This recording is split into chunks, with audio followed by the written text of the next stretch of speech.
बिना चाहे व्रत करके ब्राह्मण भी वैकुंठगामी हुआ है। हमें भी अनुगमन करना चाहिए, क्योंकि जिस देह को ये पाप लग गया वो देह रखने से अब प्रयोजन नहीं है। ये पंढरीनाथ की सेवा के योग्य नहीं है, क्योंकि ब्राह्मण का अपराध लग गया है। तो आपने निश्चय कर लिया कि हम भी साथ ही अग्नि में। जय सिया राम। चिता सजा ली और ब्राह्मण को आरूढ़ करके स्वयं भी चिता पर आरूढ़ हो गए। जैसे ही अग्नि लगाई ही गई, तब तक ठाकुर जी अजित होकर भी पराजित हो गए। ठाकुर जी के शरीर में, वृद्ध ब्राह्मण के शरीर में फिर से चेतना आ गई और ब्राह्मण उछल के कूदे, नामदेव जी का हाथ पकड़ के बाहर निकाल लिया और नामदेव जी को हृदय से लगाया। बोले तुम्हारी एकादशी निष्ठा ने हमको खरीद लिया है, कह के अंतर्धान हो गए। वहां भीड़ इकट्ठी थी कि ये अग्नि में जलना चाहते हैं नामदेव, देखे क्या होता है। लोगों ने पूछा महाराज वो ब्राह्मण कहां गया? तब आपने सजल नेत्रों से कहा वो सामान्य ब्राह्मण नहीं, ब्रह्मण्य देव पंढरीनाथ ही कृपा करके पधारे। ऐसी निष्ठा नामदेव जी के एकादशी की निष्ठा। और आज भी वारकरी परंपरा में बहुत निष्ठा पूर्वक एकादशी का व्रत करते हैं। लेकिन कलयुग तो सब जगह है ना, किसी न किसी रूप में कलयुग सबके पीछे पड़ा हुआ है। एक ओर हम पुण्य का अर्जन करते हैं और दूसरी ओर हमारे सुकृत को चौका लगा देता है हमारा प्रमाद। शास्त्र मर्यादा का अतिक्रमण हमारे किए कराए को चौका लगा देता है। आप लोग कहेंगे ये कौन सी शास्त्र मर्यादा का अतिक्रमण हम लोगों के द्वारा हो रहा है? देख लो, कान खोल के सुन लो। प्याज लहसुन खाने वाला व्यक्ति प्याज लहसुन खा के मर जाए तो 27 दिन के भीतर यदि उसकी मृत्यु होती है तो वो नरकगामी होता है। एक बार प्याज लहसुन खाने का प्रभाव देह में 27 दिन तक रहता है, ऐसा हमारे शास्त्रों में लिखा है? एक सूत्र है महर्षि पाणिनि का, उपसर्गात सुनोति। इस सूत्र से निंदार्थ में दंत सकार को मूर्धन्य आदेश होता है। तो एक प्रयोग आता है, सिद्धांत में प्रयोग आता है, दिग्देवदत्तम अपिशिंचति पलांडुम।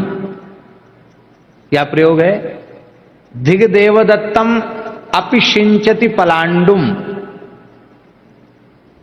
देवदत्त नामक व्यक्ति को धिक्कार है। क्यों? बोले प्याज में पानी सींच रहा है, खा नहीं रहा है महाराज जी, सूखते हुए प्याज में पानी छोड़ रहा है, इसके लिए उसको धिक्कार है। ब्राह्मण चला जाए तो उसका ब्रह्मतेज नष्ट हो जाता है, क्योंकि शास्त्रों के अनुसार प्याज की उत्पत्ति कुत्ते के अंडकोश से है और लहसुन की उत्पत्ति कुत्ते के नख से है। इसलिए अभक्ष्य माना जाता है। कुत्ते के मांस को पकाकर खाने वाली जाति के तुल्य वह व्यक्ति माना जाता है। जो प्याज और लहसुन खाता है वो भगवत सेवा का अधिकारी नहीं होता है। वैसे होगा अपि सिंचति, दंत सकार वाला, पर निंदार्थ जब होगा तो सा को मूर्धन्य शकार हो जाएगा, तो होगा अपिशिंचति पलांडुम। कहीं कहीं क्षेत्रों में अपने को, यद्यपि वो भी अच्छा काम नहीं करते, वो भी अनुचित ही करते हैं, जो अपने को ब्राह्मण भी कहते हैं, मांस भी खाते हैं। लेकिन ऐसे भी क्षेत्र हमने देखे महाराज जी। बंगाल की बात है, एक महानुभाव ने कहा, बंगाली, कोई बुरा नहीं मानना, सब जगह लोग बैठ के सुनते हैं। उसने कहा हम तो मांस खाता है, तुम्हारा उत्तर भारत का तो ब्राह्मण प्याज खाता है। ले, उसका मतलब वो कह रहा था कि मांस खाने से भी ज्यादा निंदित प्याज खाना है। बंगाल की बात बता रहे हैं हम मांस नहीं खाता, हम प्याज नहीं खाता है, मांस खा लेता है, प्याज नहीं खाता। वाह, धन्य है। नमस्कार है आपको। वैष्णव, देखो बुरा नहीं मानना, किसी वैष्णव को पीड़ा पहुंचे इसके लिए मैं नहीं बोल रहा हूं, अत्यंत विनम्र भाव से निवेदन कर रहा हूं कि जब हम भगवत शरणागत हो गए, जैसे पतिव्रता नारी अपने पति का ही उच्छिष्ट लेती है, दूसरे का जूठा नहीं खाती है, पति का ही उच्छिष्ट ग्रहण करती है, ऐसे ही भगवत शरणागत भक्त को भगवान का अधरामृत प्रसाद ही लेना चाहिए। उसे वह वस्तु बिल्कुल खानी पीनी नहीं चाहिए जो वस्तु भगवान को भोग नहीं लग सकती है। क्या पंढरपुर में भगवान को प्याज लहसुन रोज भोग में जाता है? जाता है क्या? बाबा तो ट्रस्टी हैं, जाता है? बाबा पंढरपुर के मंदिर के ट्रस्टी हैं, तो वहां पंढरपुर में तो प्याज लहसुन भोग में नहीं जाता भगवान के, जाता है? नहीं जाता है। तो हम पंढरीनाथ के सेवक होकर, भक्त होकर प्याज लहसुन क्यों खाते हैं? हमारे सामने बैठे हैं नांदेड़ वाले स्वामी जी, पूज्य स्वामी श्री वेंकटेश स्वामी जी, बड़े दिव्य संत हैं। आज तो हमको सन्मुख दर्शन देने के लिए विराजमान है, नहीं हमको मुड़ मुड़ के उनकी तरफ देखना पड़ता था। आज सामने बैठे, बहुत अच्छा लग रहा है। तो महाराष्ट्र की परंपरा के अनुसार आपके आश्रम में भी, और तो सब बढ़िया था, पर रसोई घर में पर्याप्त मात्रा में वो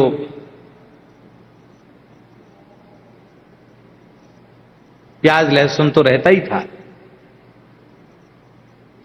तो अपने मलुक पीठ के एक संत हैं, वहां के मलुक पीठ के पुजारी जी ही हैं, वहां स्वामी जी के आग्रह पर वहां गए और उनको भजन में बहुत अच्छा लग रहा वहां।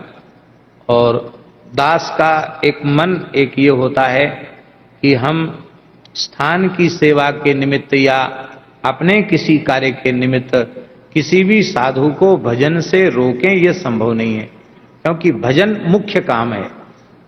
सब छोड़ के ईमानदारी से कोई भजन में लग जाए तो उससे हमारा हृदय जितना प्रसन्न होता उतना अन्य किसी भी कार्य से प्रसन्न, चाहे जितना ईंट पत्थर इकट्ठा कर लो, चाहे जितना मठ मंदिर बना लो, और चाहे जितनी बढ़िया कथा बांच लो, उससे मन प्रसन्न नहीं होता।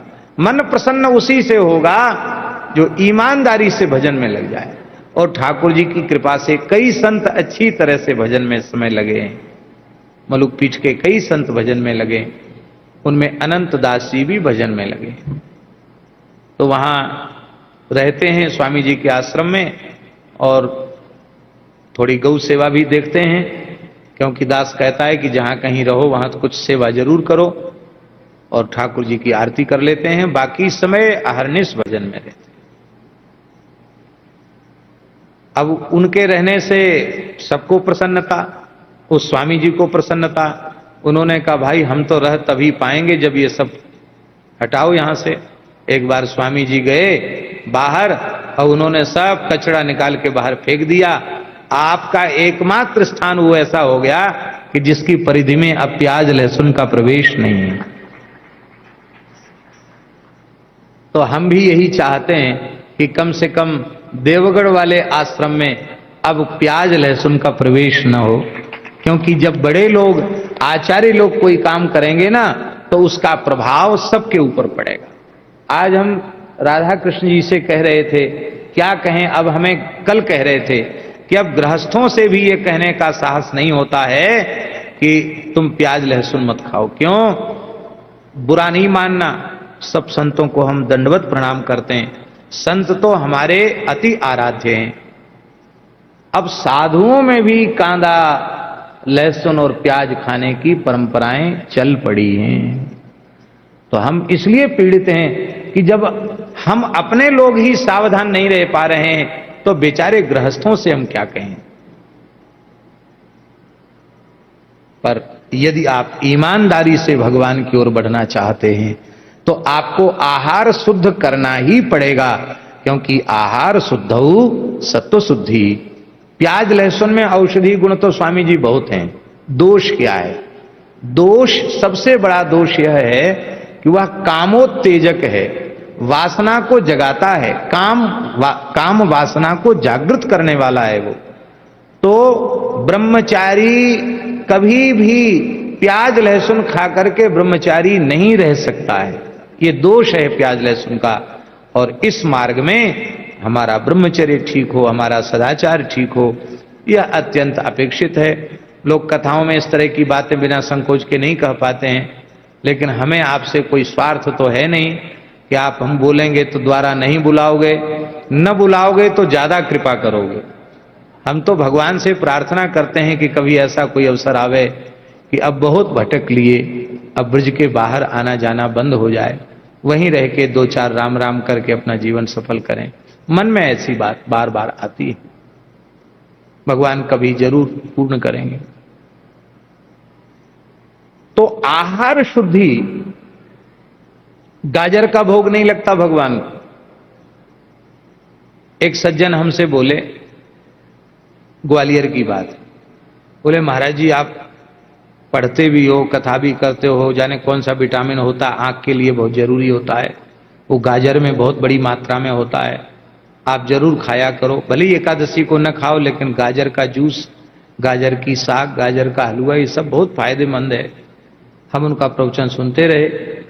बोले आंख कभी खराब नहीं होती, और वो स्वयं बहुत नजर का मोटा चश्मा लगाए हुए थे। तो हमने तो बात पकड़ ली। हमने उनको कहा कि आप तो गाजर जरूर खाते होंगे।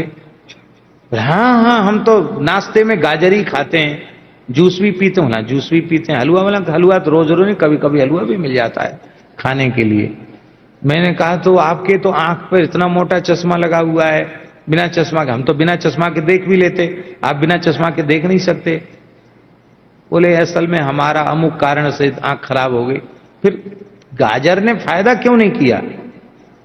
हमारी आंख रहे चाहे जाए, यदि गाजर भगवान के भोग में नहीं आती है तो हमारी आंख फूटे चाहे रहे, हम गाजर नहीं खाएंगे।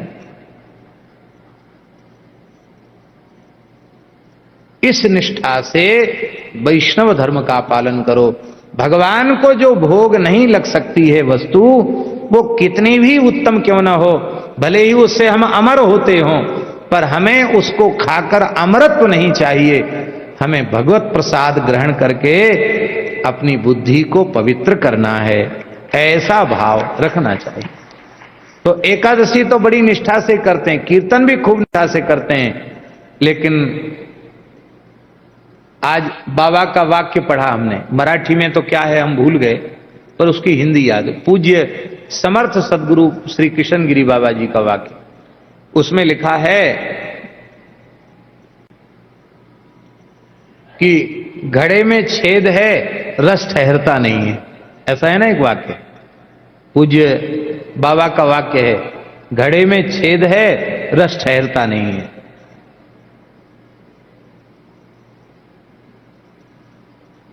बाबा ने किस भाव से कब क्या कहा होगा, लेकिन हमने अपनी अल्पमति से जो समझा है वो यही समझा है कि ये जो घड़ा है ना, इस घड़े में इसी प्रकार के अशास्त्रीय आचरण का छेद है, उस छेद से वो बह जाता है।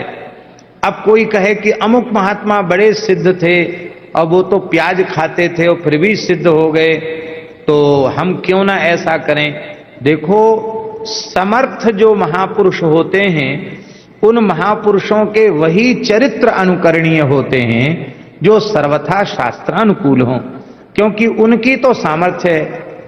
अब उनकी ब्रह्मदृष्टि हो चुकी है, वो खा लेते हैं तो इनकी वो जाने, पर हम तो उनकी अवस्था में पहुंचे हुए नहीं हैं, तो हमारे लिए उनकी बात अनुकरणीय नहीं है।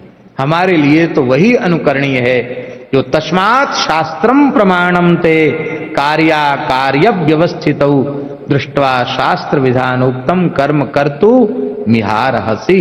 हमारे लिए वही प्रमाण है। बोलो भक्तवत्सल भगवान की जय। जय श्री राम। धीरे धीरे हम लोगों को अपना सुधार करना है। सुधार करते करते इतना सुधार कर लेना है कि हम ठाकुर जी के भोग्य तो है ही हैं, भोक्ता भगवान हैं, पर हम भगवान के भोग्य ठीक से बन सकें, इस योग्य हो जाएं, हम इस योग्य बन जाएं कि हम भगवान के भोग्य हो जाएं।